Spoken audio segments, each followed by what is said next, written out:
When the American Civil War ended in 1865, the United States was exhausted but still very much in motion. The army that had once fought massive battles in the east now turned its attention westward to the wide-open plains and the peoples who lived there. George Armstrong Custer had made his name as a daring cavalry commander during the Civil War. He loved fast charges, bright uniforms, and bold risks, and newspapers had turned him into a kind of celebrity soldier. After the war, Custer did not retire quietly. Instead, he accepted a command with the 7th Cavalry on the western frontier, trading dense forests and towns for endless grass, distant horizons, and a very different kind of conflict. On the Great Plains, Lakota, Cheyenne, and other native nations followed seasonal cycles of hunting, trade, and ceremony. Leaders like Sitting Bull, Crazy Horse, and Gall guided their people through a time of growing pressure from the United States. The U.S. government signed treaties promising that certain lands, like the Black Hills, would remain for native nations. In return, many native groups were pushed onto reservations, smaller areas meant to contain and control their movements. When gold was discovered in the Black Hills in the 1870s, prospectors and settlers rushed into land that had been promised to the Lakota.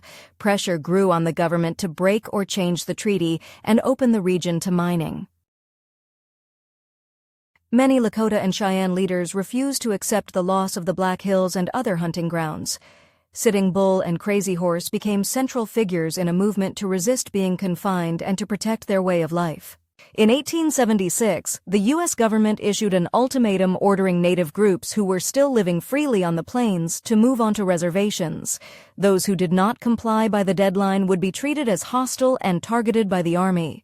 Far from the offices in Washington, large numbers of Lakota, Cheyenne, and their allies gathered in a massive summer camp along the Little Bighorn and nearby streams. Families, warriors, and leaders came together in one of the biggest villages ever seen on the northern plains. According to Lakota accounts, Sitting Bull had a powerful vision of soldiers falling into the camp like grasshoppers from the sky. Many understood this as a sign that battle was coming and that the people should stand together. To force native groups onto reservations, the U.S. Army organized several columns to move into the region and locate the large summer camps. Custer and the 7th Cavalry became part of a plan to trap and overwhelm the village from different directions. Custer rode at the head of the 7th Cavalry, with officers like Major Marcus Reno and Captain Frederick Benteen under his command. The regiment included veterans and newcomers, all moving through rough country under summer heat and dust.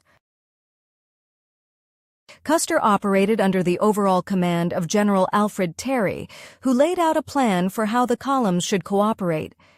Terry hoped to catch the big village between his own force and Custer's fast-moving cavalry. As the 7th Cavalry moved through the hills, scouts reported a heavy trail of lodges, horses, and people leading toward the Little Bighorn. The size of the tracks and campsites suggested a very large gathering ahead. Custer received different estimates of how many warriors might be in the village. Some warnings suggested thousands, but Custer had often faced tough odds and believed that speed and surprise could still bring victory. On June 25, 1876, Custer decided to divide his command. He sent Reno ahead to attack the upper end of the village, ordered Benteen to scout a side valley, and kept several companies with himself to strike elsewhere. Not everyone agreed with Custer's decisions. Reno worried about attacking an unknown number of warriors, and Benteen later wrote critical notes about the plan. But orders were orders, and the regiment moved into separate paths. Instead of following directly behind Reno, Custer turned his own battalion toward higher ground along the bluffs above the river. From there, he hoped to find a better attacking point against what he still saw as a vulnerable village. Reno led his battalion down to the Little Bighorn and ordered a charge toward the southern end of the village. At first, his troopers advanced in open formation across the flats, unsure exactly what they were riding into.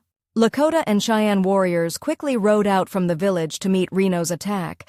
Among them were experienced fighters like Crazy Horse and Gall, who used speed, knowledge of the ground, and numbers to challenge the cavalry line. Realizing how many warriors were in front of him, Reno ordered his men to dismount and form a firing line.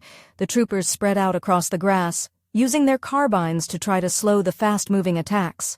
Under growing pressure, Reno pulled his men back into a stand of woods near the river. The move gave some cover, but confusion and fear spread as more warriors crossed the river and fired from multiple directions. Believing his position in the timber could not be held, Reno ordered a desperate retreat across the river and up toward the bluffs. The withdrawal turned chaotic, with men and horses racing up the steep slopes under fire. On the high ground, Reno's shaken survivors were joined by Benteen's battalion and the pack train. Together, they began digging shallow rifle pits and preparing to withstand attacks on the bluffs rather than in the valley. While Reno and Benteen fought for survival on the bluffs, Custer's battalion moved along the ridges toward the northern portion of the village. From these heights, he could see just how large the camp truly was. News that more soldiers were approaching spread quickly through the lower end of the village. Warriors mounted again, racing along the river and through ravines to block Custer's path and protect their families. Custer's companies tried to deploy along several small hills and ridges north and east of the village, but as more warriors arrived, the cavalry found themselves attacked from multiple sides at once. The fight around Custer's positions moved quickly and violently. As the volume of fire grew and warriors pressed closer, some cavalry skirmish lines broke, forcing troopers to fall back toward a final hilltop. On a now famous rise, sometimes called Last Stand Hill, the remaining companies of Custer's command made their final resistance. There were no surviving soldiers from this group to describe the details, only the landscape and later accounts from native witnesses. When the shooting finally stopped, the hills that had echoed with gunfire fell quiet. The great village began to move away from the area, knowing that other army columns were still in the region. Custer and all the men with him were dead. The only immediate testimony on that part of the field lay in the positions of bodies, abandoned weapons, and the stories later shared by native participants. Reno and Benteen's combined force on the bluffs still faced repeated attacks. Warriors fired from the surrounding draws and ridges, while the troopers hugged the ground in their shallow rifle pits. That night, the men on the hill endured thirst, fear, and uncertainty about what had happened to Custer. Sporadic firing continued in the darkness as both sides waited for dawn. By the following day, many of the Lakota and Cheyenne chose to leave the area, knowing that more soldiers would be coming. They had won a major victory but understood that the fight against the United States would not end here. A relief column eventually reached Reno and Benteen, and then moved on to inspect the ground where Custer had fought. On the ridges and hilltops, they found silent evidence of the final stand. Word of the disaster at the Little Bighorn spread quickly. Many in the United States were stunned that a famous officer and so many men had been wiped out in a single battle. Because no one from Custer's immediate command survived, later accounts of the battle came from native participants and from soldiers who had been on the hilltop with Reno and Benteen. Each viewpoint highlighted different moments and choices. Over time, arguments erupted about who was responsible for the defeat. Some blamed Custer's aggressive decisions, others questioned Reno's retreat or Benteen's movements. Investigations and books tried to defend reputations or shift criticism. In popular culture, Custer was often turned into a larger-than-life hero, shown fighting to the last man in paintings, novels, and films.